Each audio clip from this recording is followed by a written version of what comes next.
kebanyakan di antara kita seperti itu. Aku 2019 juga begini sebelum ketemu kesadaran. Nah, ketika masuk kelas, tahu tentang siapa dirimu, bagaimana cara kerja hukum semesta bekerja dalam kehidupan kita, dan Umi mengambil keputusan ketika tahu itu. Keputusannya adalah identitas lama, dadah. Selamat datang identitas baru. Nah, ketika identitas baru dia pilih, ada sebuah konsekuensi atas pilihan kan? Sekarang kita akan mulai mengelaborasi pengalaman sahabat-sahabat kita. Silakan, mungkin aku kasih kemuliaan buat Teteh ya untuk memilih satu di antara sahabat kita yang ingin kita eksplorasi, elaborasi pengalamannya ketika belajar di Abundant Revolution. Silakan Teh. Nah, aku ingin sekali dengar cerita dari Mbak Umi Fauzia, batch 4. Assalamualaikum sayang. Boleh cerita nggak sebelum Waalaikumsalam. sebelum belajar dan setelah praktekin 30 hari daily rutin, Iya. ada cerita indah apa yang mau dibagiin buat Aku tadi sengaja tidak ngebaca pesan WhatsApp ibu siapa tuh namanya Umi Faiza itu berhasil apa sengaja nggak baca supaya kemudian surprise saja gitu ya. Ibu silakan memperkenalkan diri terus mungkin bisa sharing pengalamannya ketika belajar di Abundant Revolution. Kita tidak tahu Bu, jangan-jangan dari sharingnya ibu ini mampu mengubah hidupnya banyak sahabat-sahabat yang berada di titik terendah. Monggo silakan Bu Umi Faiza. Terima kasih Mbak Febi, Mas Hendra.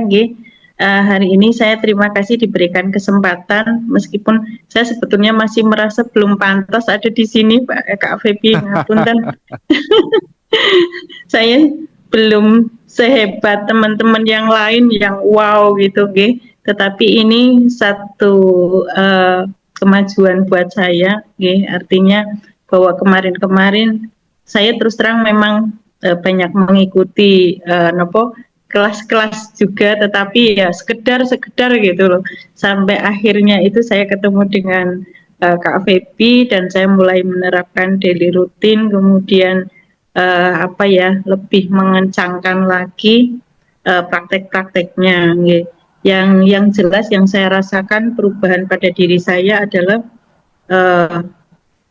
saya mudah sekali bersyukur Mbak Febi ketika ada hal-hal kecil itu. Saya kadang lagi sekedar menemukan sesuatu itu, saya ya Allah alhamdulillah saya masih diberikan kesempatan untuk mendapatkan ini. Kalau mungkin yang kemarin-kemarin saya harus bersyukur dengan sesuatu yang besar, saat ini saya bisa mensyukuri hal-hal kecil, termasuk yang hal kecil yang saya syukuri pun ketika saya menemukan, saya ibu-ibu itu biasanya kalau nyapu-nyapu itu ketemu uang receh-receh itu, Kak Febi, saya cium uangnya.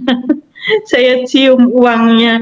Ya Allah, terima kasih Engkau anugerahkan aku uang ini, mudah-mudahan uang ini bisa menarik uang-uang yang lainnya hadir di kehidupanku. Seperti itu, Kak Febi, itu hal-hal kecil yang saya rasakan. Kemudian saya tidak menjadi orang yang percaya diri ketika Kak Febi menyampaikan bahwa 99% yang ada di diri kita itu adalah semesta yang luar biasa, yang kadang-kadang kita merasa minder dan sebagainya, itu akhirnya kita berpasrah kepada kekuasaan ilahi itu. Udahlah, terserah ilahi itu, Allah itu mau ngatur saya seperti apa. Termasuk hari ini, Kak Febi nyuwun sewu, ketika saya hari ini ada jadwal ditugaskan rapat di Jakarta, itu antara saya memilih hadir atau tidak, karena saya terus terang di rumah juga. Hari besok itu ada acara di rumah sorenya, tetapi ketika saya serahkan ke semesta dan semesta yang memilihkannya, hari ini saya masih ada di Selawi dan ternyata ditugaskan orang lain untuk hadir di sana. Seperti itu dari hal-hal yang ketika saya mau memilih itu sudah saya tidak memilih, tetapi apapun yang dipilihkan oleh semesta itu saya sudah lepas dan apa yang dipilihkan itu sesuai dengan harapan yang tersimpan di hati saya itu. Barangkali itu kalau kalau beberapa hal yang ajaib menurut saya itu ajaib meskipun belum wow itu. Oke. Saya tadi masih boleh? Ya, beberapa Lanjut. manifest ya. Ada beberapa manifest Mas Hendra. Ya, Manifestasi dari Ibu Umi itu ada 14 juta, 15 juta, 19 juta, dan seterusnya. Ada yang bisa Ceritain Bu, diceritain nggak? ceritain Bu. Itu gimana ceritanya, Bu? Iya, di bulan di bulan April itu kan saya menikahkan anak saya. Kebetulan kondisi keuangan saya memang belum menyiapkan, tetapi karena Bismillah niat karena Allah ya sudah ada yang minang itu, saya melaksanakan untuk menikahkan anak dengan keterbatasan biaya, tetapi saya sudah berserah, insya Allah ada jalannya. Dan anehnya itu setelah selesai acara sudah selesai, kemudian segala sesuatunya sudah diselesaikan, tidak sengaja itu saya menemukan ya mungkin itu uang saya, tetapi ketika Allah tidak berkehendak kan juga tidak akan itu ada. Itu saya menemukan di lemari saya itu ternyata masih ada sekantong uang itu, amplop. Itu masih ada sekantong amplop yang ketika saya buka itu, ya Allah, kok saya merasanya sudah nggak punya selain yang sudah terhitung itu, artinya sudah selesai, itu masih ada. Kemudian yang kedua, setelah itu saya juga ngecek di rekening saya karena saya yakin itu uang sudah kepakai semua. Uang yang saya siapkan dengan jumlah yang minimal itu sudah saya siapkan semua, pikir saya sudah selesai, sudah habis. Ternyata ketika saya cek rekening, di rekening itu masih ada sekitar 20 jutaan KVB. Saya juga benar, saya nangis itu, saya lihat rekening itu, setelah itu saya, ya Allah, kok ternyata saya masih punya uang, saya bilang itu. Setelah kemarin saya di kresek itu ada, karena memang saya dimasukin kresek itu berapa saya masukkan ke lemari gitu kan, karena di rumah tidak di gedung ya, jadi mipil tak masukkan itu. Lah itu di rekening itu ada salah satu rekening yang saya cek itu, saya pikir sudah tidak ada isinya, itu ternyata loh kok ada uang yang ternyata belum saya pakai. Di pikiran saya itu sudah saya ambil semuanya yang di rekening tersebut, itu satu. Dan yang terakhir mungkin ini juga saya nggak tahu, kalau tadi Kak Febi cerita tentang hebatnya ajaibnya kata-kata ini, saya ini setiap minggu kalau sempat itu saya ngajak anak Kak Febi untuk bilang, mau kemana Bu? Saya mau jalan-jalan nengokin sawah. Katanya anak saya, sawahnya siapa Bu? Nggak tahu, saya bilang. Loh kok bukan sawahnya Ibu, kok ditengokin? Saya bilang, ya kali aja suatu saat jadi sawah Ibu, saya bilang gitu Kak Febi. Tahu nggak, saat ini ternyata itu adalah sawah bengkok desa Kak Febi, dan saya jadi PJ Kadisnya Mbak Febi. Keren. Sumpah itu serius tuh. Serius. Iya, iya. Saya itu ngomong itu nggak asal ngomong aja. Sampai anak saya tuh tanya kalau saya nggak keluar, kok Ibu nggak nengokin sawah gitu loh. Dan ternyata sawah itu adalah sawah milik Bengkok Desa, dan saat ini saya per Oktober kemarin juga ditunjuk sebagai PJ Kepala Desanya. Mas, jadi kadang-kadang ya kok apa yang saya omongkan kok kejadian gitu loh. Jadi itu mungkin termasuk yang kemarin saya sampaikan ke Kak Febi, saya nggak tahu hari ini Allah sedang memberikan nikmat yang luar biasa. Selain jabatan saya di pemerintahan saat ini, saya juga diamanati jabatan yang setara dengan saya di kepala bidang.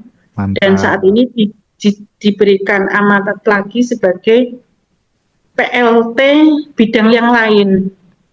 Jabatannya banyak ya? Jadi PLT bidang yang lain, ditambah lagi penjabat kepala desa.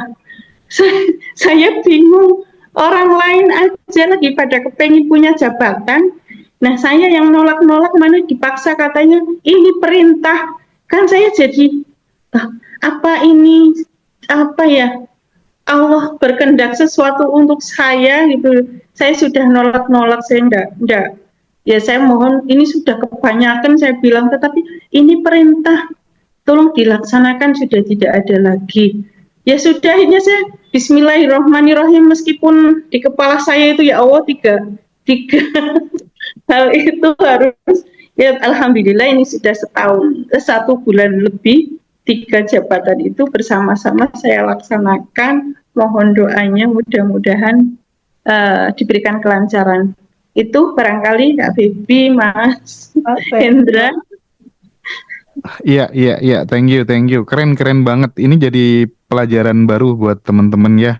Jadi meskipun properti itu belum kita miliki gitu ya, tapi dari ceritanya Umi Faiza tadi keren banget dan tidak sedikit pengusaha-pengusaha besar kayak Agung Sedayu Group itu juga mengawali dengan cara seperti itu sih. Ketika kemudian jualan koran, oh ini nanti aku bakal beli rumah ini gitu dan lain sebagainya, banyak cerita-cerita kayak gitu. Keren sekali. Mungkin Teteh langsung respon aja nanti apa mungkin moral story yang bisa kita ambil dari apa yang sudah disampaikan sama Umi Faizah tadi. Thank you. Ya, ini kisah luar biasa Mas Hendra. Ngaji Roso membidani, memfasilitasi pengetahuan ini tersampaikan kepada masyarakat luas ya. Tadi Umi Faiza sempat cerita, sebelum dia bertemu pengetahuan tentang kesadaran ini, situasinya adalah rasa mental dia merasa kekurangan, merasa rezeki biasa aja, dan merasa minder, merasa nggak mampu, merasa nggak percaya diri, dan banyak berharap kepada manusia. Ini memang kebanyakan di antara kita seperti itu. Aku 2019 juga begini sebelum ketemu kesadaran. Nah, ketika masuk kelas, tahu tentang siapa dirimu, bagaimana cara kerja hukum semesta bekerja dalam kehidupan kita, dan Umi mengambil keputusan ketika tahu itu. Keputusannya adalah identitas lama, dadah. Selamat datang identitas baru. Nah, ketika identitas baru dia pilih, ada sebuah konsekuensi atas pilihan kan, Mas? Bener nggak? Daily rutin dijalanin. Nah, ketika daily rutin dijalankan, yang dijalankan sama Umi adalah sadar nafas syukur. Dia bersyukur, bahkan dapat koin yang kecil aja dia bersyukur. Sekecil itu dia syukuri terus, lalu dia memperbaiki banyak hal, termasuk yang paling seru itu ketika Umi sudah sadar nafas syukur menjadi rutinitas, lalu berikutnya rutinitas juga dia sending love ke seluruh lini ring satunya dia. Dari mulai memaafkan diri sendiri, orang lain, sending love ke orang lain, rilis juga dijalanin, dan ditutup sama sebuah kesempurnaan, Mas Hendra. Tabungan semesta juga dijalanin sama Umi. Ini udah satu paket lengkap sih kalau menurut aku. Kenapa pada akhirnya Umi melewati fase kemudahan rezeki ini masuk dalam nominal-nominal tertentu, 14 juta, 15 juta, 19 juta, 5 juta, dan seterusnya. Ini karena memang dalemannya udah berubah dalam identitas yang baru. Ketika identitas baru penuh syukur, identitas baru tubuhnya apa-apa sending love terus, identitas baru ketika ada yang gak nyaman dia melepas, identitas baru tubuhnya dibawa dalam aliran tabungan semesta dialirin terus. Itu sih udah gak aneh sih kalau jabatannya bisa jadi ada lebih dari satu. Itu udah sebuah konsekuensi logis gitu, yang semesta pasti akan memantulkan situasi dan kondisi yang berbeda dari realitas sebelumnya, Mas Hendra. Karena memang sebuah keputusan dan Umi Faiza mengambil keputusan itu dengan komitmen menjalankan daily rutin yang merubah habit dia menjadi daleman data yang baru. Kuncinya ada di situ, Mas. Iya, dia sudah beliau Umi Faizah udah menjadi dulu gitu ya kira-kira ya. Betul, betul. Jadi sudah memantaskan diri dulu, melayakkan diri dulu. Wadahnya udah dibangun dulu, baru kemudian semesta mengisinya gitu ya. Sampai Betul. rangkap PLT 1 2 dan seterusnya gitu. Oke, keren banget, keren banget. Mudah-mudahan tetap mempertahankan integritasnya, beliau sehat ya. Dan ini menjadi inspirasi Amin, buat amin. banyak orang gitu ya. Thank you ya, makasih banyak ya Umi Faiza ya. Makasih, terima kasih, Oke. sama-sama.